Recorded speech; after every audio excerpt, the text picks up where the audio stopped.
First video of 2021, and surprise surprise, it's another New Balance video. Today we're going to go over the GR red colorway of the New Balance 550. So the New Balance 550 was first reintroduced in the Aimé Leon Dore collab, and that collab featured 4 colorways that were very limited in the collab. And one of them was actually a red, black, and white colorway, which is very similar to this GR colorway.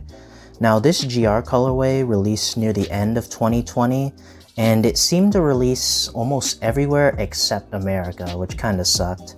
But I was able to grab this pair off of eBay from someone in Japan, and I didn't have to pay too much over retail, which was nice.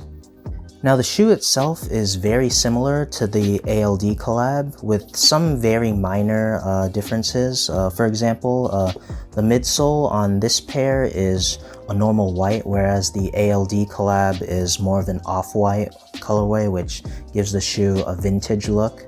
But this one is just pure white, and if you want it to look off-white, you're gonna have to wear it like normal and see it age over time naturally. And another difference is that the tongue has the standard New Balance basketball logo, whereas the ALD colorway has the ALD branding and on the tongue and on the back of the shoe as well.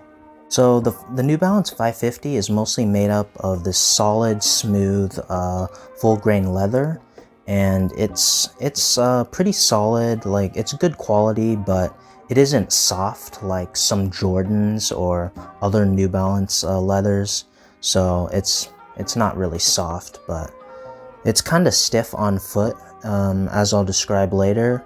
But overall, the leather quality is good, and this shoe, for being a made in China pair, is pretty solid as well. The only other material really present on this shoe is gotta be the woven nylon around the ankle area and obviously on the tongue, and it's pretty solid and good quality nylon as well. Again, especially for a made in Asia shoe, the materials on this shoe is really nice and solid. This GR pair of the 550 only comes with one set of laces, and that's the stock white laces. Moving on to the outsole of the shoe, the outsole features an 80s style traction pattern in black, red, and white. And it's a pretty solid traction pattern, and it looks pretty cool.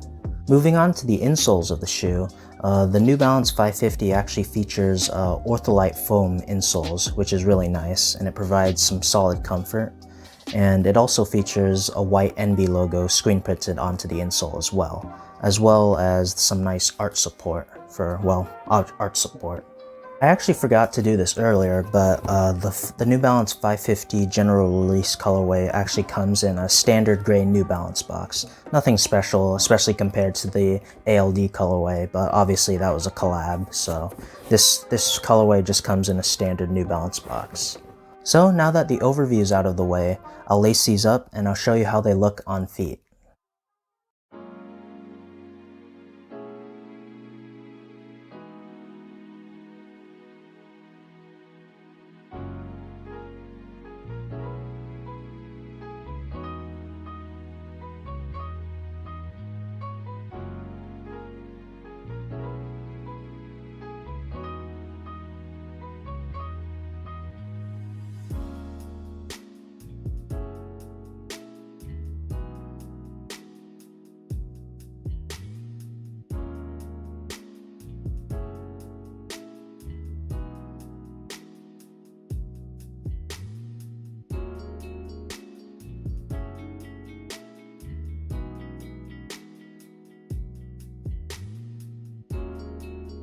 So as for fitment, my true New Balance size is a size US men's 9.5, but I was only able to find a good pair of these in a good price in a size 9.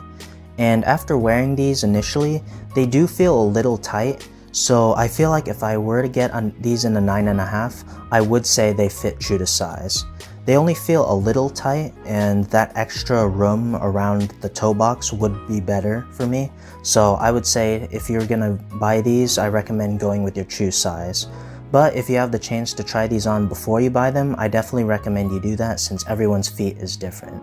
As for comfort, Other than the Ortholite foam insole, there's no real like comfort in these like most other New Balance lifestyle models. I mean, they're definitely not painful to wear or anything, but combined with the hard leather and the hard rubber outsole, it's definitely not a shoe I'd wear to if I knew I was going to be walking around or standing a lot.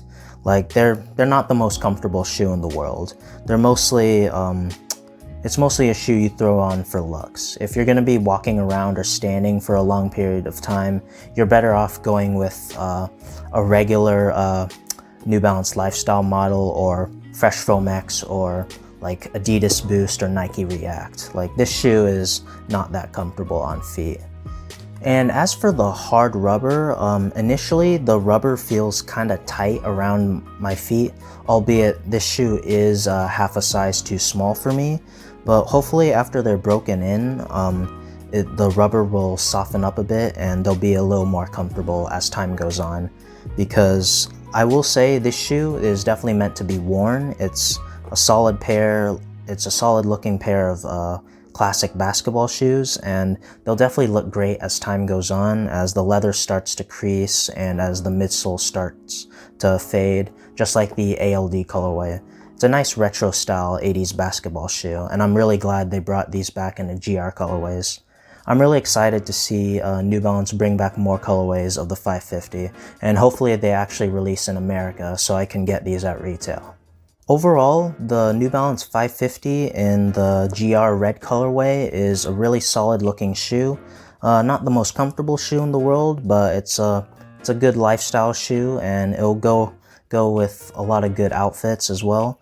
And if you can find these in the aftermarket for not too much over retail, I think they retailed for like $120. I was able to grab them for $190 with free shipping from Japan, so that wasn't too bad. But hopefully they bring these over to the US and you'll be able to get them for retail. So that's going to do it for today's video. Like and subscribe if you enjoyed. Check out my links in the description, and I'll catch you in the next one.